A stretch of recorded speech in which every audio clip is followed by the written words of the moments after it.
नमस्कार, you and yoga में पुनः आपका स्वागत। आज के अंक में हम ये देखने जा रहे हैं कि जिस प्रकार से एक बिजनेस सा चल रहा है, एक व्यापार सा चल रहा है यूट्यूब पर, किसी को भी कुछ भी शिक्षा देने का, किसी को भी कुछ भी सिखा देने का, किसी को भी कोई भी ऐसा महत्वपूर्ण ज्ञान दे देने का जिसका वो अधिकारी नहीं है।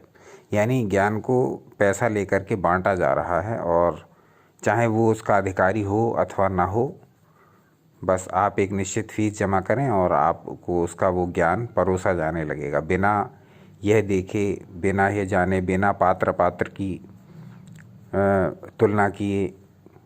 यह ज्ञान मुफ्त में बांटा जा रहा है हर जगह, चाहे वो कुंडलिनी ज्ञान हो, चाहे वो तंत्र ज्ञान हो, चाहे वो मंत्रों का ज्ञान हो चाहे वो विभिन्न विधाओं में विभिन्न प्रक्रियाओं का ज्ञान हो, लेकिन वो ज्ञान पैसा लेकर के मुफ्त में बांटा जा रहा है।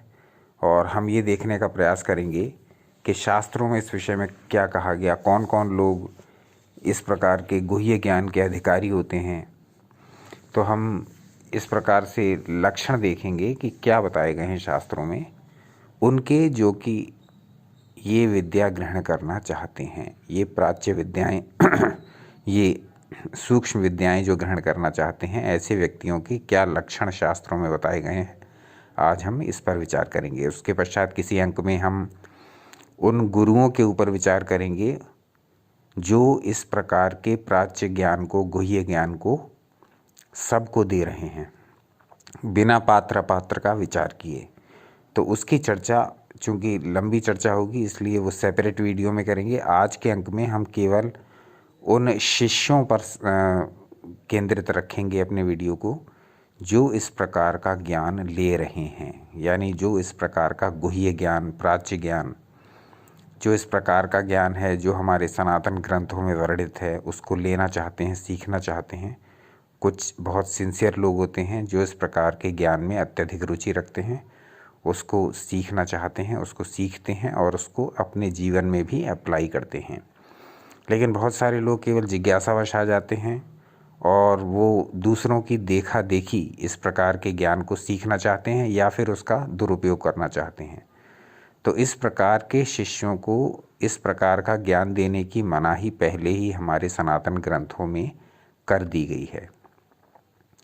तो कैसे ये बात सिद्ध हो, इसका प्रमाण हम शास्त्रों से देंगे कि किस प्रकार के लक्षण बताए गए हैं असत शिष्यों के, जो झूठे शिष्य हैं, यानी उनको इस प्रकार का ज्ञान नहीं दिया जाना चाहिए। जो झूठे शिष्य हैं उनके लिए स्पष्ट मना किया गया है शास्त्रों में कि इस प्रकार का गुह्य ज्ञान नहीं दिया जाना चाहिए। तो देखते हैं, आपके स्क्रीन पर भी प्रदर्शित हो रहे हैं ये 3 श्लोक। पहले हम इन तीन श्लोकों पर विचार कर लेंगे कि क्या कहा गया है। इन जो शिष्य इसके पात्र नहीं होते हैं, प्राचीन ज्ञान के, गुह्य ज्ञान के, उनके बारे में क्या कहा गया। तो इन पहले 3 श्लोकों में क्या कहा गया, हम इस पर विचार कर लेते हैं। जैसा कि आप देख रहे हैं, पहले श्लोक में कहा गया है, दुष्ट वंशोद्भवम दुष्टम गुणहीनम निरूपितम। जो दुष्ट वंश में उत्पन्न हुआ हो, दुष्ट वंशोद्भवम, जो दुष्ट वंश में उत्पन्न हुआ हो, दुष्टम, स्वयं दुष्ट हो, यानी जिसकी प्रवृत्ति एक दुष्ट व्यक्ति के समान हो, ऐसा व्यक्ति। गुणहीनम निरूपितम, गुणों से हीन हो। गुणों का अर्थ हुआ सद्गुणों से हीन हो, उसके अंदर कोई भी सद्गुण ना हो। समस्त प्रकार के अच्छे जो गुण मानव में होने चाहिए, दया, करुणा, ममता, प्रेम, स्नेह, इस प्रकार के भावों से वो कोसों दूर हो। इस प्रकार का व्यक्ति, गुणहीन व्यक्ति, निरूपितम, इनकी उपमा दी गई है। तो आगे कहा गया इसी श्लोक में, परशिष्यंच पाषंडम षंडम पंडित मानिनम, अर्थात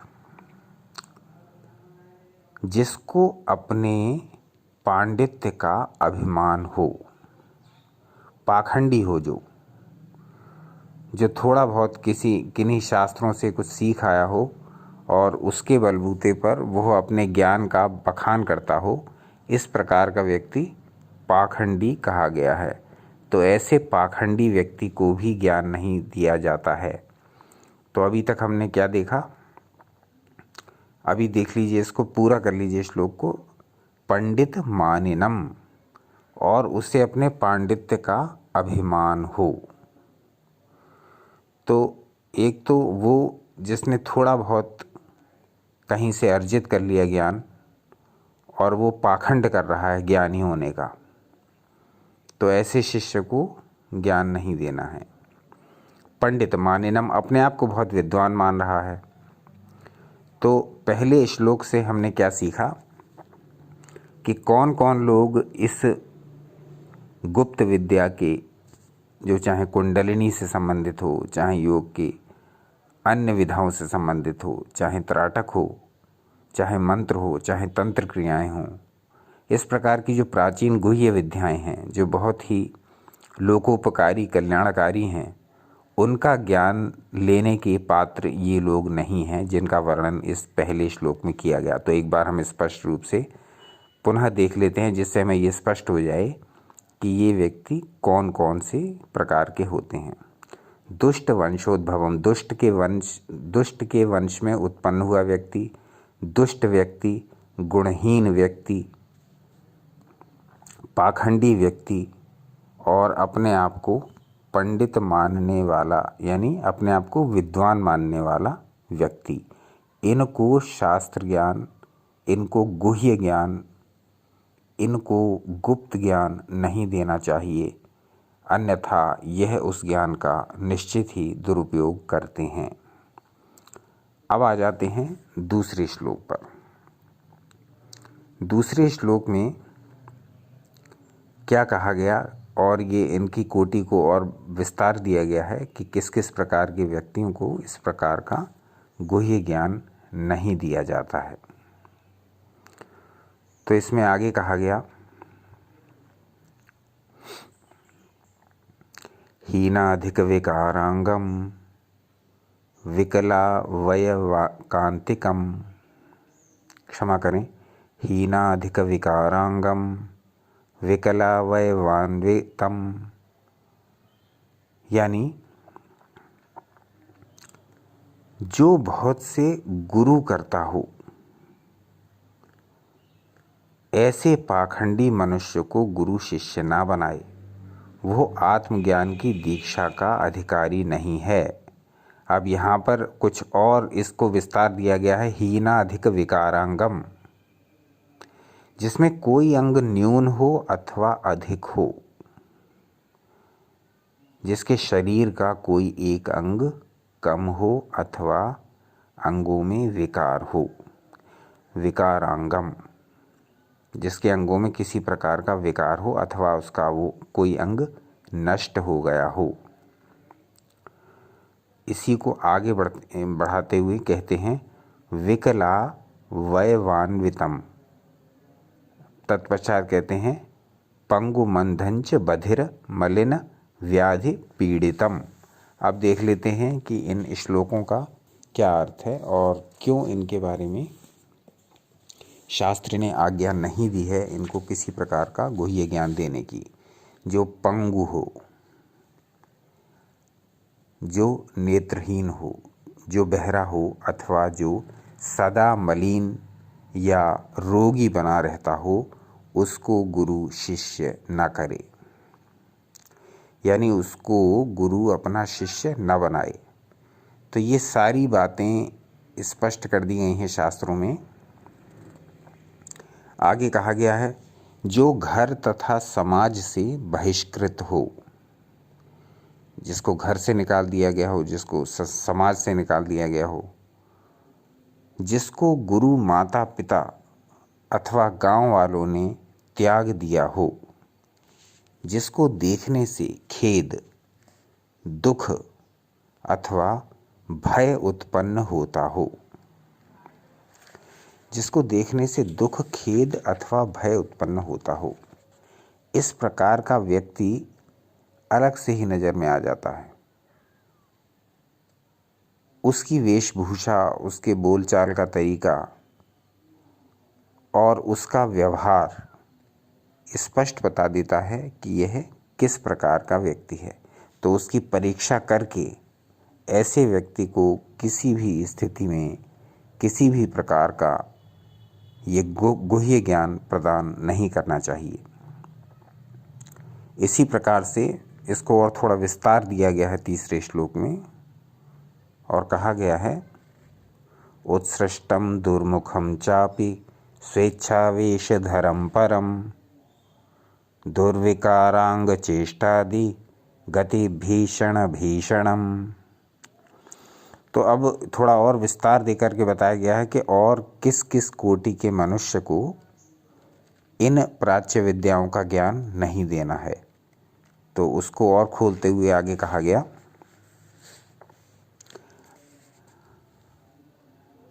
तो अभी तक ये था कि जिसको देखने से खेद, दुख अथवा भय उत्पन्न होता हो। आगे कहा गया जो दुर्मुख, जिसका मुख जो है भयानक प्रतीत होता हो, स्वेच्छा से वेश बदलने वाला हो, अपनी इच्छा से जैसे चाहे वस्त्र पहनने वाला हो, समाज की चिंता किए बिना और जैसे चाहे वस्त्र धारण करने वाला हो, बिना यह परवाह किए कि यदि मुझे कोई इन वस्त्रों में देखेगा तो क्या मेरा उपहास करेगा, अथवा मैं इन वस्त्रों को पहनकर यदि समाज में, सभ्य समाज में जाऊंगा तो किस प्रकार की स्थिति होगी, ये विचार किए बिना जैसा चाहे वैसा वस्त्र पहनता हो, दुर्मुख यानी भयानक मुख वाला हो। आगे कहा गया जो कभी तो साधु बन जाता हो, कभी नौकरी कर लेता हो, यानी उसका ये ठिकाना ही नहीं है कि वो सन्यास की ओर जा रहा है या गृहस्थ में रह रहा है। तो कभी तो वो घर में रहने लगता हो अथवा नौकरी करने लगता हो, और कभी वो वन जाने की इच्छा प्रकट करने लगता हो, साधुओं जैसी वेश धारण करने लगता हो, साधुओं जैसी बातें करने लगता हो। इस प्रकार का व्यक्ति भी निषिद्ध है। ऐसा बहुरूपिया,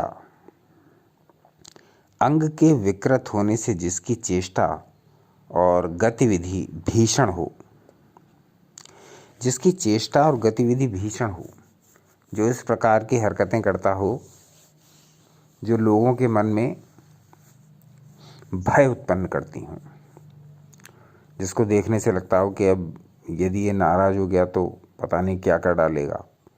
इस प्रकार की भयानक चेष्टाओं वाला व्यक्ति भी निषिद्ध किया गया है इस प्रकार के ज्ञान के लिए।